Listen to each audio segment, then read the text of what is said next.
Pulsar സുനിയുടെ അടുത്ത സുഹൃത്തായ ധർമ്മജൻ ബോൾഗാട്ടി ഇന്നലെ ന്യൂസ് 18 ഒരു ചർച്ചയിൽ അവതാരകയോട് വളരെ മോശമായി പെരുമാറി സംസാരിച്ചു. ഒന്ന് കേട്ടിരുന്നു.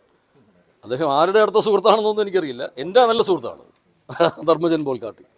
പക്ഷെ ഇന്നലെ ആ ഒരു ചർച്ചയിൽ പങ്കെടുത്തത് അദ്ദേഹം സംസാരിച്ചത്, അദ്ദേഹം ഒരു പക്ഷേ ആരാണെന്നറിയാതെയൊക്കെ സംസാരിച്ചായിരിക്കും, എങ്കിലും ഒരു സ്ത്രീയോടാണ് സംസാരിക്കുന്നത് എന്ന ബോധ്യം അയാൾക്ക് ഉണ്ടാകണമായിരുന്നു. അതുകൊണ്ട് തന്നെ അദ്ദേഹം ഇന്നലെ സംസാരിച്ച ഭാഷ, അദ്ദേഹത്തിൻ്റെ ആ ഒരു സ്വരം ഒന്നും അത്രയും ഒരു പരിഷ്കൃത സമൂഹത്തിന് തന്നെ ചേർന്നതല്ല എന്നൊരു വ്യക്തമായ അഭിപ്രായം തന്നെ. എൻ്റെ സുഹൃത്താണെങ്കിൽ പോലും എനിക്കത് പറയേണ്ടി വരുന്നതിൽ ഖേദമുണ്ട്. അദ്ദേഹം അങ്ങനെ ആയിരുന്നില്ല. പ്രത്യേകിച്ച് ഒരു കലാകാരൻ അല്ലെങ്കിൽ ഒരു കലാപ്രവർത്തകൻ എന്ന് പറയുന്നത് സമൂഹത്തിൻ്റെ ഏറ്റവും നല്ല മാതൃകയാകേണ്ടവരാണ്. എല്ലാ അർത്ഥത്തിലും അവർ സമൂഹത്തേക്ക് ഒരുപാട് സ്വാധീനിക്കാൻ, സമൂഹത്തെ മുന്നോട്ട് നയിക്കാൻ, സമൂഹത്തെ ശരിയിലേക്ക് വിരൽ ചൂണ്ടാൻ പ്രാപ്തരാക്കാൻ ഒക്കെയുള്ള ഒരു വലിയ ദൗത്യമാണ് കലാകാരൻ എന്ന് പറയുന്നത്. കലാകാരൻ്റെ അല്ലാതെ കുറേ വിനോദിപ്പിക്കൽ മാത്രമല്ലല്ലോ.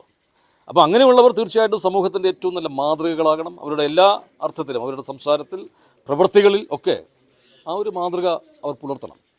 എന്നാലും തീർച്ചയായിട്ടും അതെനിക്ക് വളരെ വിഷമമുണ്ടാക്കിയ ഒരു കാര്യം. അത് നമ്മുടെ ഒരു സഹപ്രവർത്തകരിൽ നിന്ന് അങ്ങനെയൊക്കെ ഒരു പ്രതികരണം വന്നു എന്ന് പറയുമ്പോൾ അത് ഒരിക്കലും നമുക്കത് അങ്ങോട്ട് ഉൾക്കൊള്ളാൻ പറ്റുന്നൊരു കാര്യമല്ല.